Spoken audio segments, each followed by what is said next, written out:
Hey guys, welcome back to another perspective here. We're going to be talking about food stamps, the good old SNAP benefits and its participation in the US. So it says in 2024, an average of 41.7 million people, so 12.3% of the US population participated in the SNAP program, the Supplemental Nutrition Assistance Program. So it's about one in every eight Americans. It says that 39% of participants were children, and then adults 18 to 59 made up 42%. And the oldest group demographic of 60 and older comprised of 19%. So just looking at those stats alone, the oldest group is the smallest of the percentages. Then it's I guess you could say the working age, the workforce group is making up over 40%. And then the children of those probably same working age group is making up 39% of the participants for the SNAP benefit program. That to me sounds excessive.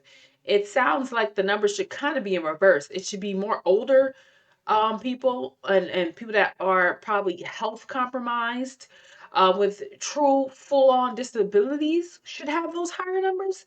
But we have aged 18 to 59 making up 42%, and then children making up 39%.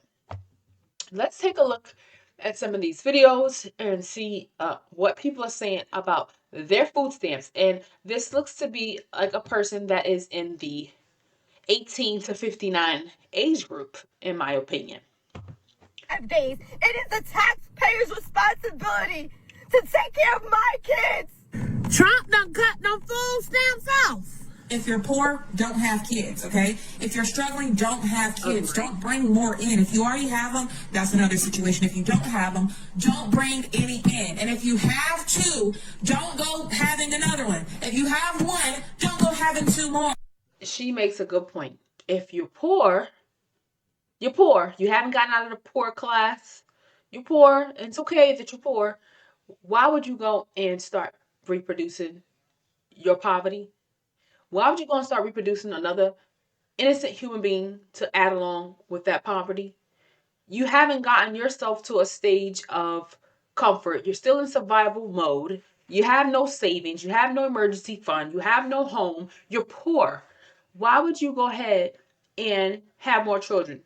Oh, that's right, because you could add them onto the demographic of all the children that are on the program. So you're thinking about your own personal self pleasures, your own ambitions in relationships, rather than thinking about that future human that you're bringing forth to a world of struggle and suffering, because you can't control your drives and instincts to say, okay, I'm still going to participate in the intimacy part of my life, but I'm poor, so I should be pretty much spayed and neutered, or I should be going to the local Walmart or CVS or the local health department and purchasing rubbers or purchasing Plan Bs or purchasing some type of monthly contraceptive. I'm not going to do that. I'm just going to do whatever I want to do. I'm going to live my life, even though I'm poor, even though I'm not able to elevate myself and level myself up and really pour into myself.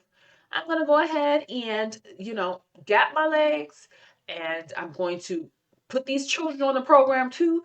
And that is what I'm going to do. And if I have one, I'm going to have two. And if I have two, I'm going to have three. And if I have three, I'm going to have four. And if I have four, I'm going to have five. Because you know what? It's not that I have to be at work. It's not like I'm at school.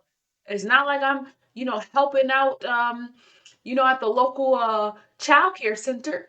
So I have nothing else better to do. And you know what? Every time I do it, I get another 3 or 4 or $500 in food stamps.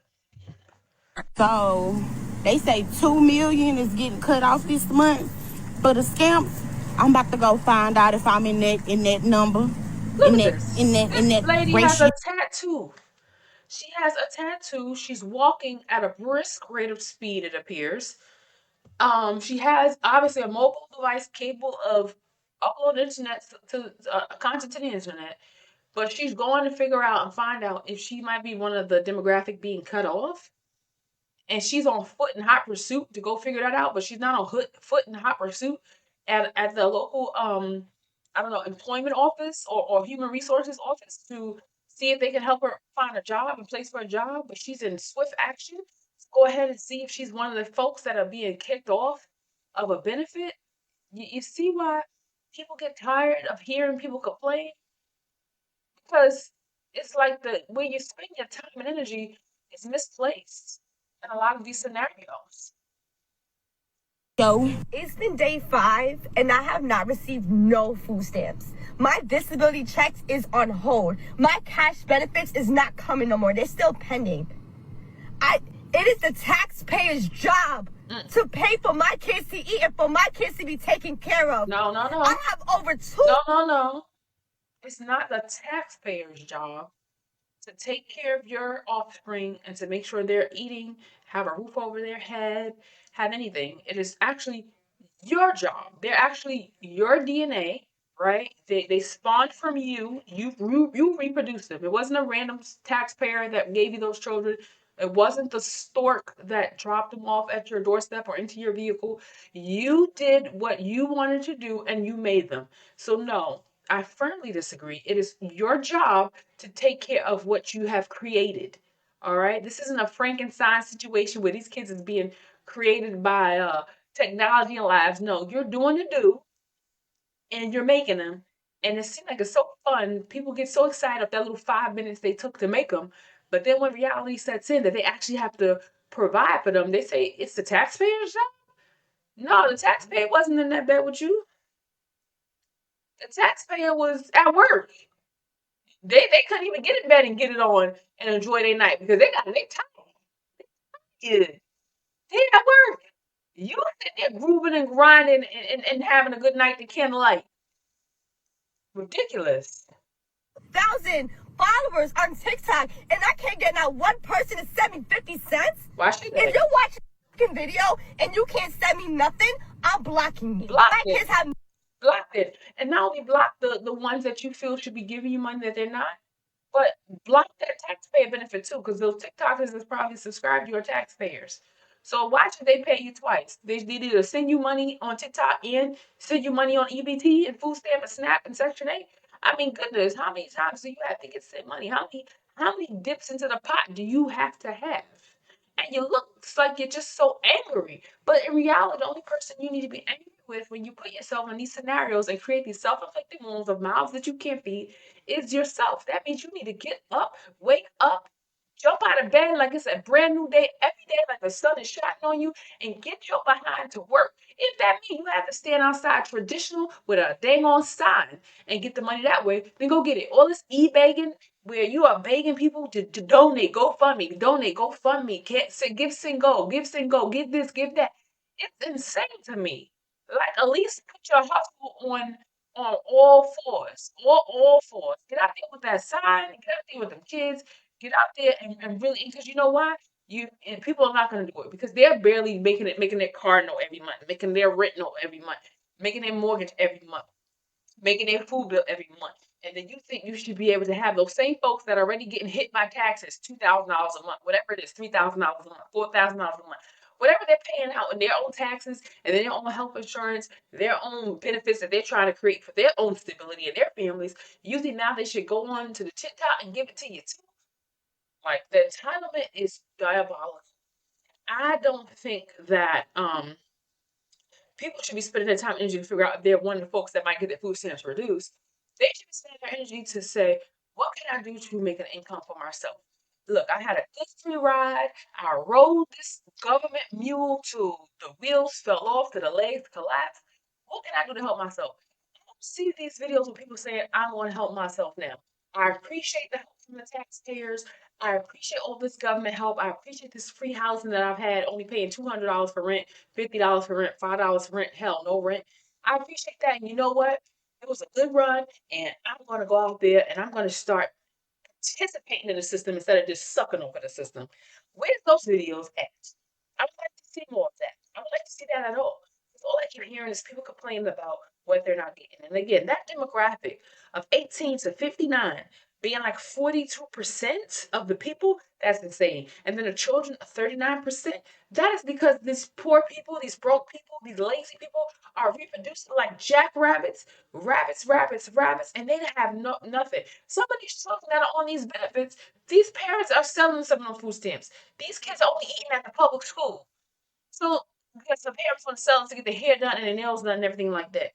So these kids are still depending on another system, the education system, to survive because their parents are are just some of them are just trash. Let's keep it a buck. Somebody that fell on hard times and they're on a program for a limited amount of time while they readjust and get themselves together. Or an elderly person that's worked all their life and now their retirement isn't enough. I'm talking about everybody, everyone, people that's just really choosing the route of I want to enjoy my life. I don't want to work. They don't see work as enjoyable. They don't see work as something they should have to do if they don't have to because they can live better than a lot of working people are living by getting these benefits. So let me know your thoughts. Should food stamps be cut? Should there be a maximum limit? And once you've exceeded that maximum limit in your lifetime, that's it. It doesn't matter if 5 years pass, 4 years pass, you cannot get back on. So you have to show food stamps your savings account and that you're saving money, especially in the cases where these people are getting thousands of dollars in food stamps. Should it be required to kind of save, a certain amount of money? So in that 2 years or 3 years time frame, they have to get off. And that's the money that they can't touch unless it's like emergency, like basically their emergency fund, being that a lot of people won't voluntarily save for things like that when they're getting benefits. They're using the money under the table for the things they want to do. Let me know your thoughts. Do you think that there should be ever a reduction or hold or even a reevaluation of the benefits that folks have been getting for eons? Put it in the comments. Please don't forget to like, comment, and subscribe. And I do thank you for listening, and we'll be back for another perspective later on. Take care.